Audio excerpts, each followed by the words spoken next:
Okay, this is a rare player. This is the Silvertone Manumatic. As you can see on the top lid, which painted on the top lid, it's designed to play stereo and standard records. It can do that because it uses the very good quality Ronette crystal cartridge, which was, even though it was mono, it was built to be compatible and trackable on stereo records. And as you can see, it plays 45 and 16 records automatically, 78 and 33 singly. 4-speed dual sapphire needles, and the cabinet's pretty pedestrian, and there it says Manumatic across the front. This needs a little help as far as cosmetics go, but that's not our big problem. We're going to get to that right now. The changer is here. Let me put this on the floor before it falls over. This is the changer for it. Now, it had a removable 45 adapter, which sat in this hole over here, which sat right in there when you weren't using it. It's got a very long tone arm. I guess that's just kind of in the design of it. But the magic is all in here. However, this was, by the way, it's not made by Crescent. It was probably made in-house by Warwick, who was the supplier of the record player itself. It has the 528 point, whatever the number is. Anyway, when the way this thing works, take the turntable off here. When you press the reject button, okay, it throws this bar here like that, and it causes this peg to lift up. Causes the peg here to lift up like that, which lifts the arm up. How it does that is ingenious.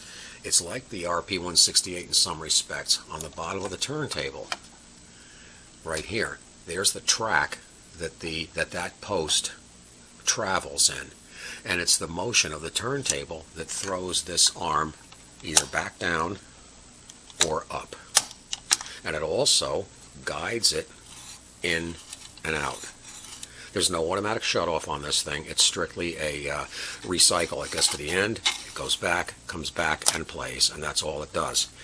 Now, this bar is either yes or no. It's either up or down, and that is pushed by the turntable, but when it gets thrown up in the air, when it reaches the end of the record, as you can see, when it reaches the end, it presses this little trip wire, which hits against the inner shelf of the turntable in here, and the motion of the turntable causes this to be kicked up in the air.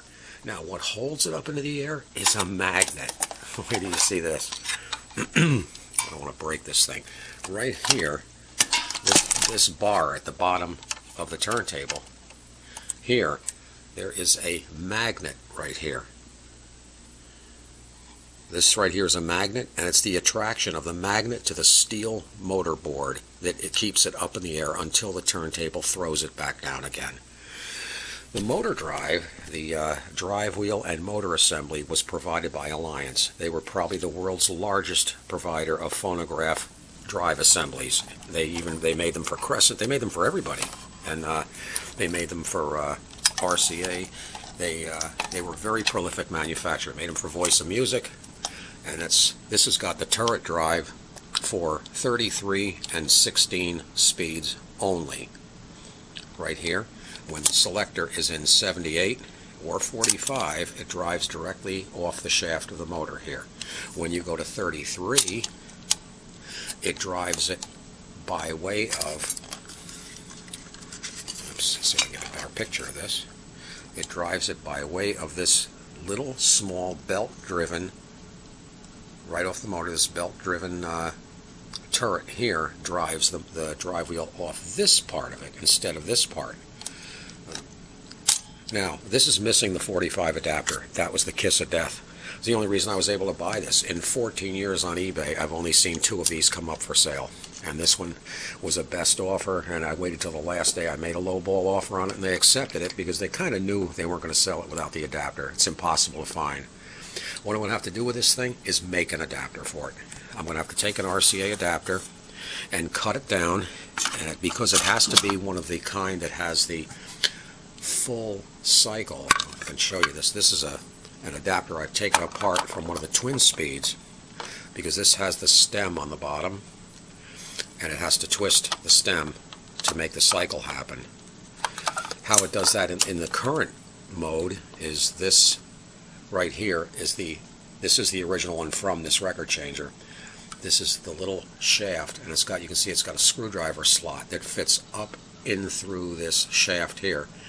And this is turning all the time until it goes through the cycle. Then there's a bar under the turntable here that stops this bar and lets the thing go through a cycle. It stops the motion underneath the cap of the 45 adapter, lets a record drop, and then the bar comes away from the little T-bar at the bottom. It comes away from that and then lets it continue turning without dropping any more records.